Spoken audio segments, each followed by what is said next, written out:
In 5 years, India might need 45% growth, 45 to 50% growth, if not 70% growth.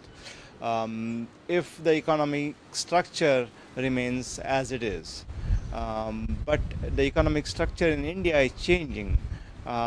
What's happening is India had low industrial base compared to some other countries and high dominance of services like software, information technology and so on. So as India's industrial base goes up, the energy consumption and growth get linked. What India needs to do is to make sure that it does energy efficiency very aggressively, change its systems, for example, have public transport far more, have businesses do energy efficiency. That's when it can reduce the growth rate to a certain extent.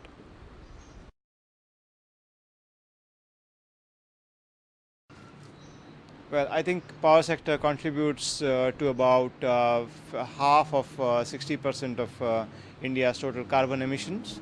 And there's a other sizable around 25% coming from the industry, which is non-power sector, direct coal combustion in industry, which both are linked to energy generation.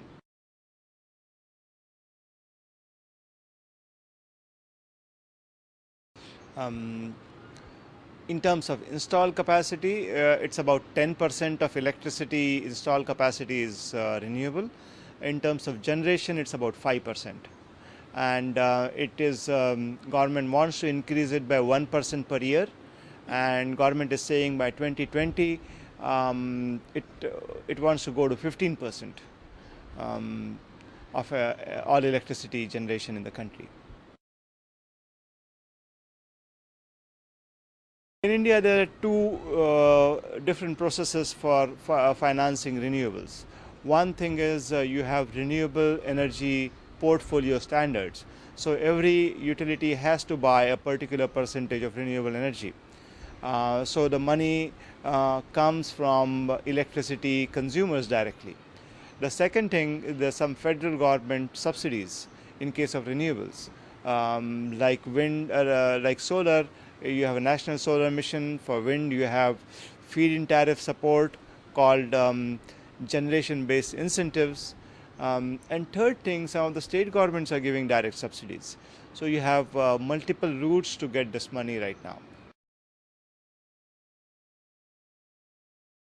Well, renewable energy is growing very fast in India. In fact, if you see in percentage terms, renewable energy percentage is as much as Europe or the US, comparable to India. India is comparable to both of them. So it's a pretty green energy structure.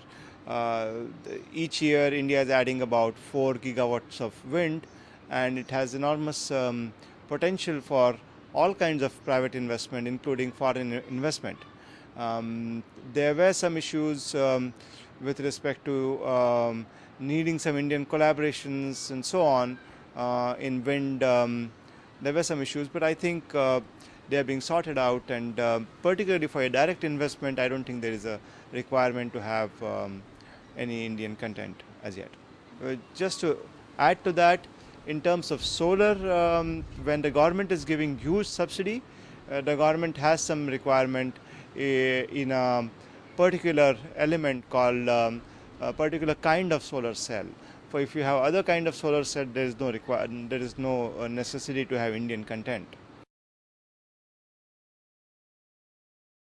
Well, the biggest obstacle for renewable energy is high cost, particularly in context of solar.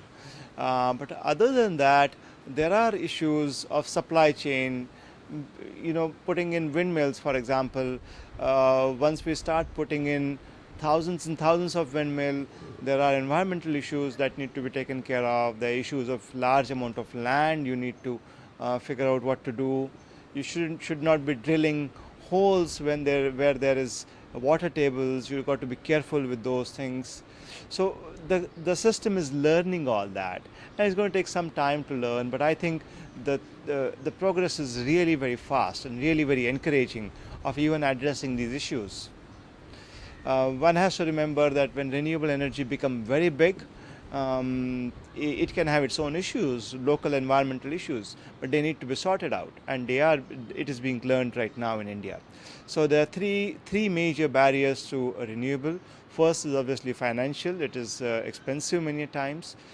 Second is a supply chain issue, and third is how do you regulate or how do you govern these systems so that it doesn't have adverse impact on people.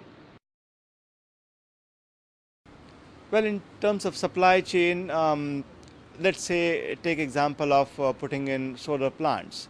So it needs manpower which is trained in putting in solar plants, or in wind you need manpower specialized in ability to maintain and repair wind machines. And with huge growth in these installations, we have right now have shortage of trained manpower. We also have shortage of specialized vendors, but it is a matter of a few years that it will change. And all kinds of companies are coming to India. There are European companies, there are American companies, there are Chinese companies, there are Indian companies. Because this is actually a globalized world, you have companies going from one place to other place. Indian companies have R&D centers in Germany, designing wind machines for Indian companies, and they're also exporting them. So you have both ways traffic out there.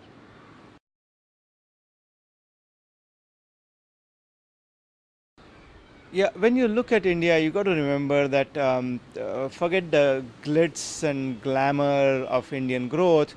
India is basically an extremely poor country. There are 400 million poor people in India. Their energy needs are going to be sizable, and we are hopeful that renewable energy can meet it. But it's going to need support from Indian people, the richer people, and the rich people outside India to get them this energy. But the international community needs to work together in getting them not just light and fan, but also economic activity which can support their livelihoods and which can happen through possibly green growth.